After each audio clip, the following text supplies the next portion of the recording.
ఆంధ్ర విశ్వవిద్యాలయం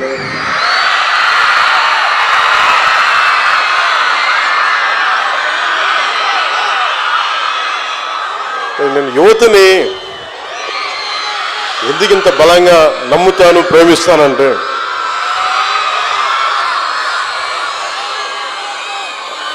జీవితం తాలూకు వసంతం మీ ఉత్సాహంలో, మీ నవ్వుల్లో, మీ కేరింతల్లో ఈ తరం కోసం, వచ్చే తరం కోసం కాకపోతే ఎవరైనా పనిచేసే ప్రయోజనం తల్లిదండ్రులు కావచ్చు, అధ్యాపకులు కావచ్చు, విశ్వవిద్యాలయాలు కావచ్చు, ఎవరైనా పనిచేసేది భావితరాల కోసం. భవిష్యత్తుకి సంసిద్ధం అవుతున్న ఆంధ్ర విశ్వవిద్యాలయం విద్యార్థులందరికీ శతాబ్ది ఉత్సవాల సందర్భంగా నా శుభాకాంక్షలు తెలియజేస్తున్నాను.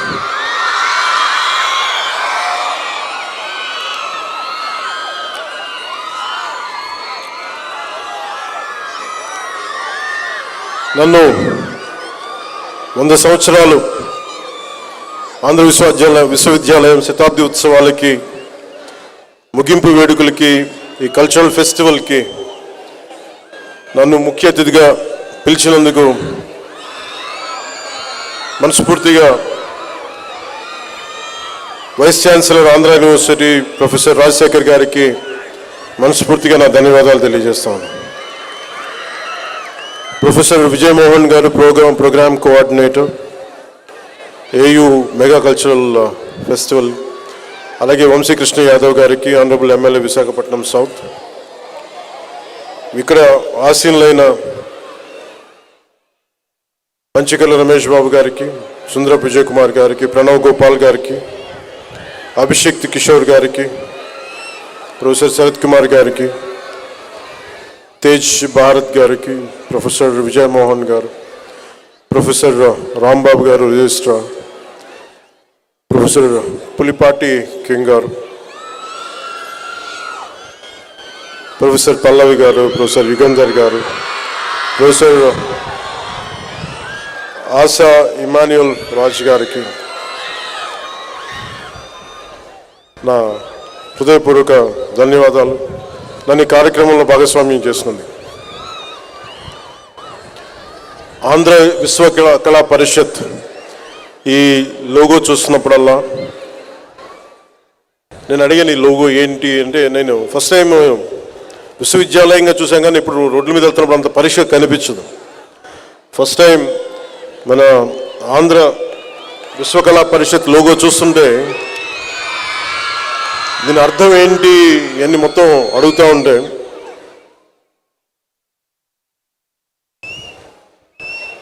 మన యూనివర్సిటీ గొప్పదనం గురించి మాట్లాడబోయే ముందు మన యూనివర్సిటీ ఎంబ్లం ఎంత గొప్పది, ఎంత అందంగా చేశారని, దాని విలువలేంటి, దాని విజన్ ఏంటి, ఇవన్నీ చెప్పడానికి మన university లోగోలో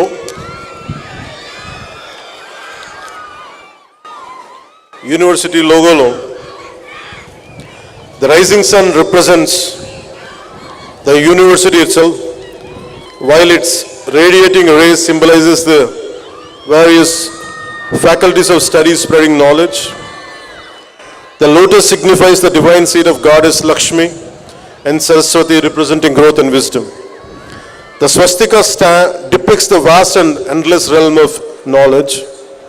The two serpents represent the seekers and custodians of wisdom, highlighting the continuous pursuit and preservation of knowledge.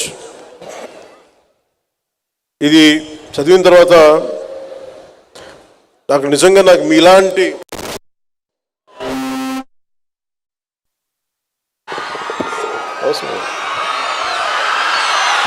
Me Joshi mic కూడా వచ్చినట్టు కదిపితే గోల్ చేస్తుంది.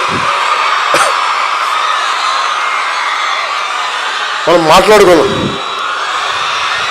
ఒక సంభాషణ చేసుకున్నాం.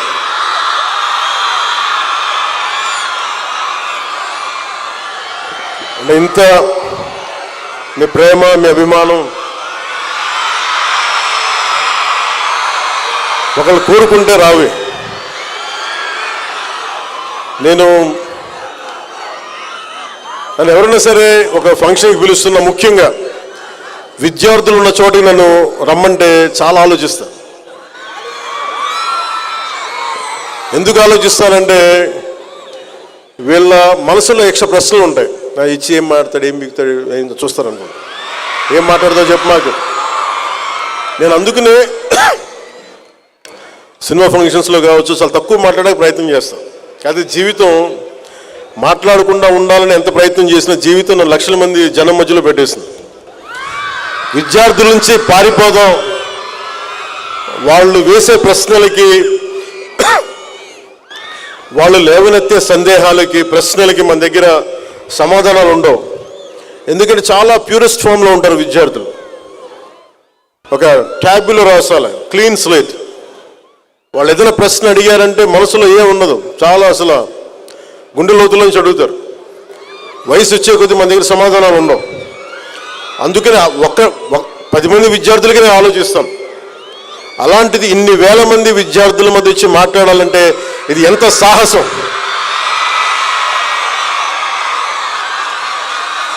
ఒక అరాచక ప్రభుత్వాన్ని ఎదుర్కోవడం కంటే కూడా చాలా సాహసం.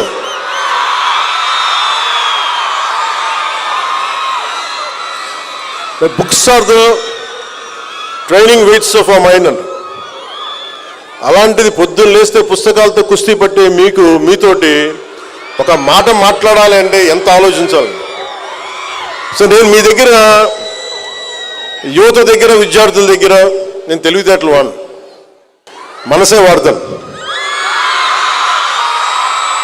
ఇక్కడ మీ దగ్గర నటన చేస్తే కుదరదు. ఈ సోదంతో చెప్పకుండా డైరెక్ట్గా పాయింట్కి రాని అనే మేము అనేస్తారు. అది నేను చాలా ఆలోచిస్తాను. సో నాకు ఈ యూనివర్సిటీ గురించి ప్రత్యేకించి ఈ భవనాలు ఎలా ఉంటాయి, ఏముంటాయంటే, నాకు యూనివర్సిటీకి ఎప్పుడు వైజాగ్ వచ్చినా చూస్తూ ఉంటాను. మనకి భగవంతుడు లోపలికి వచ్చే అదృష్టం ఇవ్వలేదు, మనకి చదువుకునే అవకాశం ఇవ్వలేదు, కానీ ఇలా లోపలికి వచ్చి మీతో కలిసే అవకాశం వచ్చాడు 2 సంవత్సరాల తర్వాత. కాకపోతే నాకు యూనివర్సిటీకి తీరుతెన్నులు ఎలా ఉంటాయి, ఏం జరుగుతాయి అంటానికి నా ఆత్మీయులు, పూర్వ ఆంధ్ర యూనివర్సిటీ విద్యార్థి త్రివిక్రమ్ శ్రీనివాస్ గారు ఇదే ఆంధ్ర యూనివర్సిటీలో ఎంఎస్సి న్యూక్లియర్ ఫిజిక్స్లో ఆయన మాస్టర్స్ తీసుకున్నారు. ఆయన ఐ థింక్ సరిగ్గా గుర్తుంటే గోల్డ్ మెడలిస్ట్ కూడా అనుకుంటా. నేను అనుకుంటాను ఇంత చదివి ఆయన న్యూక్లియర్ ఫిజిక్స్ ఆయన ఎంత కష్టపడ్డారు చదవడానికి, ప్రొఫెసర్లు ఎంత బలంగా ఉండేవాళ్ళు, ఎలా స్టార్ట్ చేశారు ఈ డిపార్ట్మెంట్స్ అని ఒక్కొక్క డిపార్ట్మెంట్ గురించి చెప్తా ఉంటే నాకు అలా తెలుసు ఆంధ్ర యూనివర్సిటీ గురించి. అలాంటి ఆంధ్ర యూనివర్సిటీకి ఈ శతాబ్ది ఉత్సవాలకి నాకు ఈ అవకాశం నిజంగా నేను చాలా అదృష్టంగా భావిస్తున్నాను. ప్రపంచవ్యాప్తంగా విద్యను అందించే ప్రతిష్టాత్మక విద్యా సంస్థలు చాలా ఉన్నప్పటికీ, అంటే 100 సంవత్సరాలు మన స్వాతంత్రం కంటే ముందు నుంచి ఉన్నది, కొన్ని తరాలను తీర్చిదిద్దుతూ అద్వితీయమైన జ్ఞానాన్ని అందించే విద్యా సంస్థలు మటుకు వేళ్ల మీద లెక్క పెట్టచ్చు, కొన్నే ఉన్నాయి. ఆ కొద్ది సంస్థల్లో సగర్వంగా శతాబ్ద కాలం పాటు ఎన్నో వేల మంది మేధావుల్ని సమాజానికి అందించిన మన చరిత్ర మన ఆంధ్ర విశ్వకళా పరిషత్, మన ఆంధ్ర యూనివర్సిటీకి దక్కుతుంది. సో మనందరం గర్వపడాలి, మీరు మరింత గర్వపడాలి, దీంట్లో భాగస్వామ్యం అయినది. ఈ ఆంధ్ర విశ్వవిద్యాలయం ప్రాంగణం కేవలం ఒక క్యాంపస్ మాత్రమే కాదు, ఇది విలువలతో, వ్యక్తిత్వంతో దేశ నిర్మాణంలో భాగస్వామిగా నిలిచి శతాబ్ద కాలాన్ని దిగ్విజయంగా పూర్తి చేసుకున్న భారతీయ వారసత్వ సంపదకు చిహ్నం. 1926లో ఉన్నతమైన విద్యను అందించాలని గొప్ప సంకల్పంతో మేధస్సు, సంస్కృతి, దేశ నిర్మాణం అనే 3 స్తంభాలపై ఆంధ్ర విశ్వవిద్యాలయం ఏర్పడింది. ఇక్కడ విద్యను పూర్తి చేసుకొని బయటికి వెళ్ళిన వారు కేవలం ఉద్యోగాల కోసం కాదు, వివిధ రంగాల్లో సమాజాన్ని ముందుకు నడిపే నాయకులుగా, మేధావులుగా, వ్యవస్థలో మార్పు తీసుకొచ్చే బలమైన శక్తిగా నిలిచారు. అలాంటి భవిష్యత్తుకి మీరు కూడా అడుగులేస్తూ ఉన్నారు. దేశ నిర్మాణం, సమాజ నిర్మాణం, దేశ ప్రగతికి తోడ్పడే మీ ముందు తరాలు ఎలా చేశారో మీరు కూడా దానికి సంసిద్ధం అవుతున్నారు. ఆంధ్ర విశ్వవిద్యాలయం శతాబ్ద కాలం పూర్తి చేసుకున్న సందర్భంగా ఈరోజు మనం ఈ స్థాయిలో ఆంధ్ర విశ్వవిద్యాలయాన్ని చూడగలుగుతున్నాం. ఇంతమంది విద్యార్థులు విద్యను పూర్తి చేసుకున్నారంటే ఈ మహోన్నత స్థాయికి కారణమైన మహనీయులు, ఈ విశ్వవిద్యాలయానికి పునాది వేసిన డాక్టర్ కట్టమంచి రామలింగ సిఆర్ రెడ్డి గారికి, ఈ ఆలోచనకి విలువైన సహకారం అందించిన మాజీ ఉపరాష్ట్రపతి డాక్టర్ సర్వేపల్లి రాధాకృష్ణన్ గారికి, వైజ్ఞానిక రంగంలో రామన్ ఎఫెక్ట్ ద్వారా నోబెల్ పురస్కారాన్ని అందుకున్న సార్ సివి రామన్ గారికి మనస్ఫూర్తిగా నమస్సుమాంజలు తెలుపుతున్నాను. అంటే మీరు చప్పట్లు కొడుతుంటే మనం నిజంగా ఎవరికి చప్పట్లు కొట్టాలి? రాధాకృష్ణన్ గారికి, సివి రామన్ గారికి, డాక్టర్ సిఆర్ రెడ్డి గారికి. మనం హీరోలకి వీళ్ళకి చప్పట్లు కొడతాం, కానీ ఎవరి త్యాగాల మీద, ఎవరి వైజ్ఞానిక జ్ఞానంతో, ఎవరైతే మేధోశక్తితోటి దేశాన్ని నడిపిస్తారో నిజమైన నివాళులు కానీ, నిజమైన స్పందన కానీ వాళ్ళకే అర్పించాలి. మీరందరూ ప్రేమతో నాకు చప్పట్లు కొట్టినా ఆ చప్పట్లని ఆ మహనీయులకే నేను వారి పాదాల చెంతను వదిలేస్తున్నాను. నేను ఎందుకు యూనివర్సిటీస్కి ఇవన్నీ రానంటే, ఎందుకంటే నాకు అర్హత లేదని తెలుసు నాకు. ఎందుకంటే నేను మేధస్సుతోటి పోటీ పడలేను నేను. ఎందుకంటే మనుషుల్ని కదిలించగలిగేది, సమాజాన్ని ముందుకు నడిపించేది అలాంటి మహానుభావులు, ఇలాంటి వ్యవస్థని మనం ప్రతిష్ఠిస్తే అలాంటి వ్యవస్థకి అతిథిగా రావాలంటే కూడా నాకు అర్హత ఉందా అనుకుంటాం. కానీ నాకు అర్హత ఉందా లేదో ఇవన్నీ పక్కన పెడితే మీరు ప్రేమతో పిలిచారు, అందుకుని వచ్చాను. మీరు నిష్పక్షపాతంగా నా మనసులో ఉన్న అభిప్రాయం చెప్పమంటే, ఇలాంటి విశ్వవిద్యాలయాలకు వచ్చి, అలాంటి మహానుభావులు నడిపిన విశ్వవిద్యాలయాలకు వచ్చి నేను ఇలాంటి చెప్పడం నిజంగా నాకు ఇష్టం లేదు.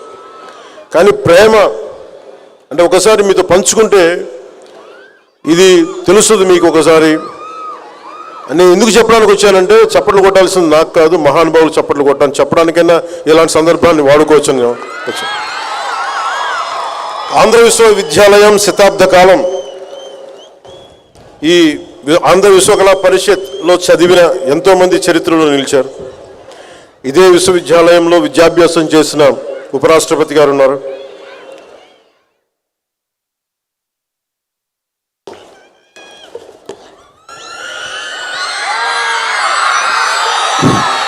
మన జీవితంలో ఎటువైపు వెళ్ళాలి అనే మార్గాన్ని ఎంచుకునే ఆలోచన మనకి చదువుతో, యూనివర్సిటీతో మొదలవుతుంది. కానీ ఆ గమ్యాన్ని ఎలా చేరుకోవాలని మనం స్వశక్తితోనే మనం నిర్ణయించుకోవాలి. మీరు కేవలం ఈ విశ్వవిద్యాలయం విద్యార్థులు మాత్రమే కాదు, మీరు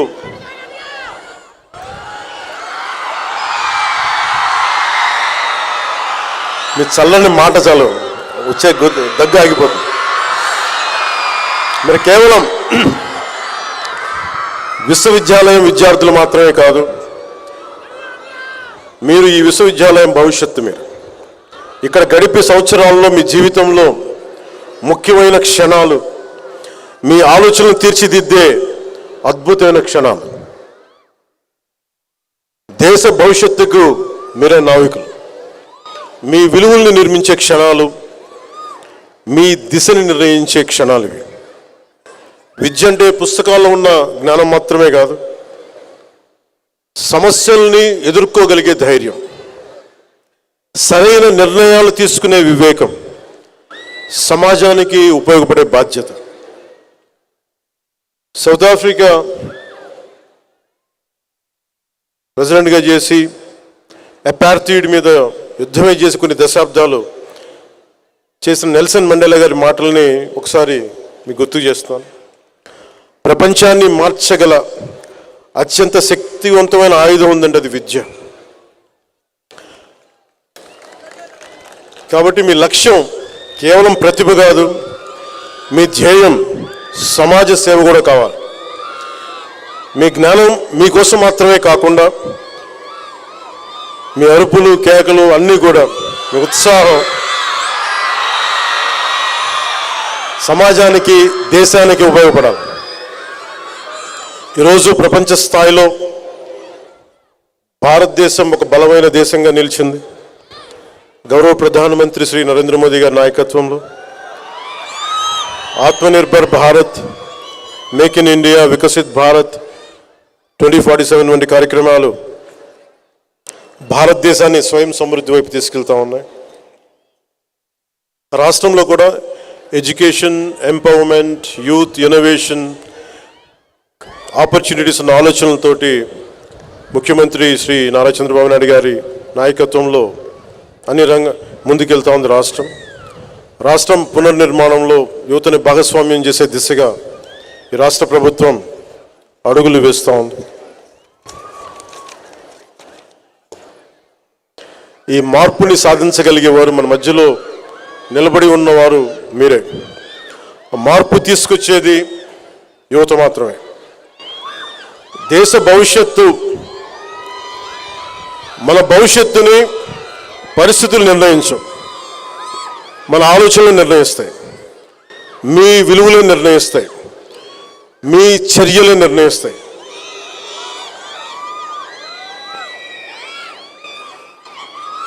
మీ విజ్ఞానం, మీ ఆలోచనలు,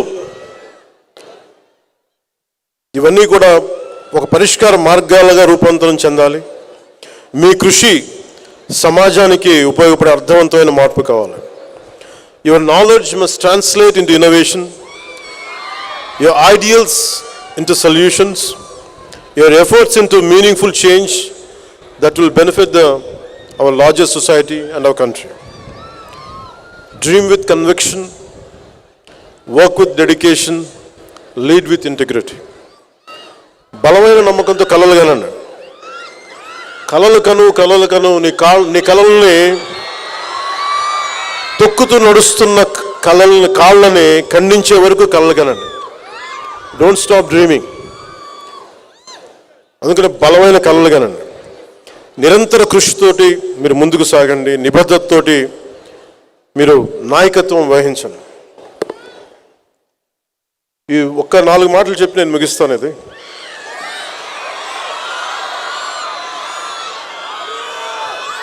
నేను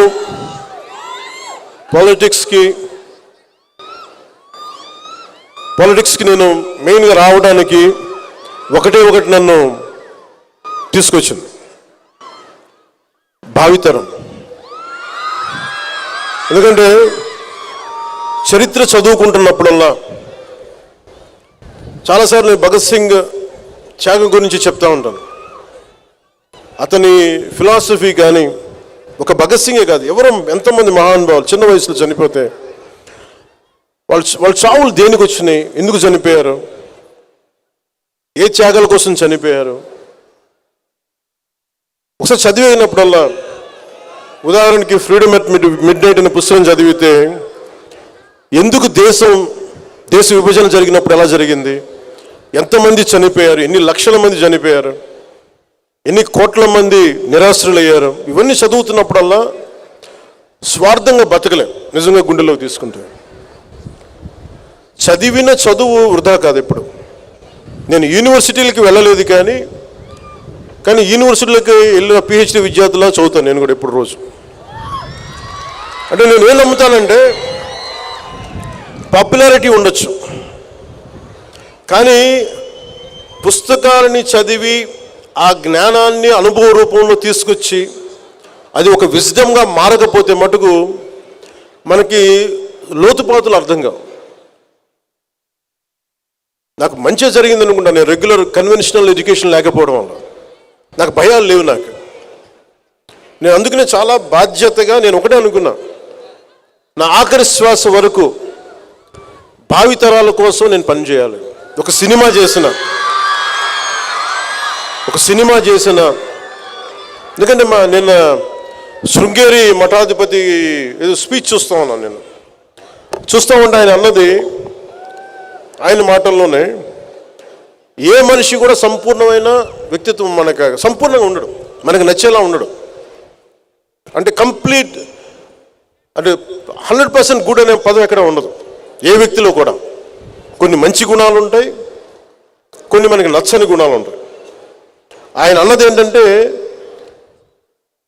కనిపించే మంచి గుణాన్ని శివుడిలాగా అర్ధచంద్రాకారంతో ఎలా నెత్తి మీద పెట్టుకుంటాడు చంద్రుణ్ణి, అలాగే కనిపించని హలాహలాన్ని ఎలాగా కంఠంలో దాచుకుంటాడు, అలాగే మీకు ఏ వ్యక్తిని కలిసినా వాళ్ళలో మంచిని తీసుకోండి, మంచిని బయటికి తెలియజేయండి. శివుడు అర్ధచంద్రాకారాన్ని ఎలా దర్శిస్తాడు శిరస్సు మీద, హలాహలాన్ని మటుకు లోపలే దాచుకోండి, చెడుని మటుకు దాన్ని హైలైట్ చేయొద్దని అది అని చెప్పింది.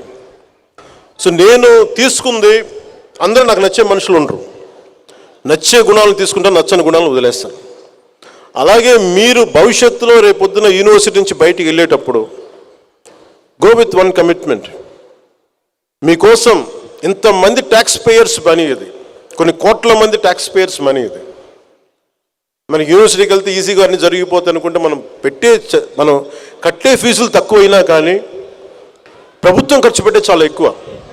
సో ఆ చదివిన చదువుకి మీరు ఎంతో కొంత దేశానికి కానీ సమాజానికి కానీ నిజంగా మీరు చేయగలిగితే రుణం అలాగే తీర్చుకోగలం. నాకు ఇంత అభిమానం ఇస్తే సినిమాల్లో నేను రుణం ఎలా తీర్చుకోగలిగానంటే, సమాజం భయంతో కూరుకుపోయి పిరికితనంతో అందరూ ముడుచుకుపోతే నేను వచ్చి నిలబడి ఇదే వైజాగ్లో దగ్గర నుంచి అన్ని రకాలు ఎందుకు నిలబడ్డానంటే, ఇది నా నేల, నా దేశం. నేను ఒకటే అనుకున్నా, నా చెల్లెళ్ళ భవిష్యత్తు ఇది, నా బిడ్డల భవిష్యత్తు ఇది అనుకున్నా, నా తమ్ముళ్ళ భవిష్యత్తు అనుకున్నా. ఓకే, నన్ను తిడతారు, ఇంకోటి చేస్తారు, కానీ గెలుస్తామో లేదో తెలీదు, ఓడిపోవచ్చు, ఓటమికే సిద్ధపడి నేను రాజకీయాల్లోకి వచ్చాను. అప్పుడే బలంగా పోటీ చేయగలను. మీరు అందరూ కూడా పొలిటికల్గా you have to have a say. రేపొద్దున పవన్ కళ్యాణ్ అనే వ్యక్తి సరిగ్గా లేకపోతే తీసి అలాగ పక్కన పడేయండి, హాట్ పొటాటో లాగా. అంటే మీకు ఎందుకు చెప్తున్నానంటే, మీ భవిష్యత్తు ఎవరు నచ్చలేకపోయినా you have to have a say in day to day political affairs. అది మీరు రాజకీయాలకు రావక్కర్లేదు, కానీ you have to have a say. మీరు అది కనుక అది చేయకపోతే మీరు చేతులు ముడుచుకొని ఎంతసేపు మన సోషల్ మీడియాలో మన యాక్టివిజం, మీరు యాక్టివిజం సరిపోదు. Sometimes universities should become should churn on good ideologies. నేను లవ్ యూ.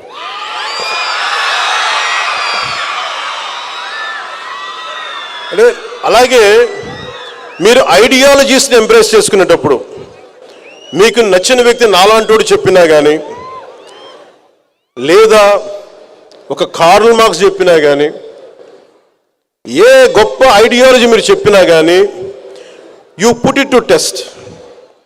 మీ జీవితంలో మీరున్న ఈ పర్టికులర్ టైంకి is it applicable or not. బ్లైండ్గా, గుడ్డిగా ఏ ఐడియాలజీని నమ్మకండి. చెప్పేసి వెళ్ళిపోతారు వీళ్ళు. నేను ఎందుకు ఈ బాధ మీకే చెప్తున్నానంటే, 70ల్లో ఒక పర్టికులర్ ఐడియాలజీ పట్టుకొని, నేను 90స్లో ఒక పర్టికులర్ ఐడియాలజీ పట్టుకొని 80స్లో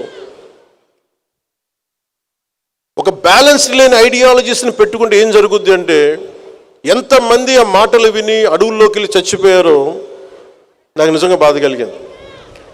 it's all they made one they have embraced one ideology which is not applicable. Practical results రావు. అందుకని యూనివర్సిటీస్లో విద్యార్థులు నాయకులు ఉండొచ్చు, ఐడియాలజీస్ ఉండొచ్చు, పొలిటికల్ పార్టీ తాలూకు అఫిలియేటెడ్ గ్రూప్స్ ఉండొచ్చు. As each one of you make sure what ideology is it worth to be embraced. మీరు ముందు చూడాలి, ఒక తరం తర్వాత చూడాలి, 2 తరాల ముందు చూడాలి. So make sure what ideology you're embracing. You embrace an ideology which will uphold dharma. You embrace an ideology which holds constitutional values. You embrace an ideology which will show gratitude to the nation which has given you birth.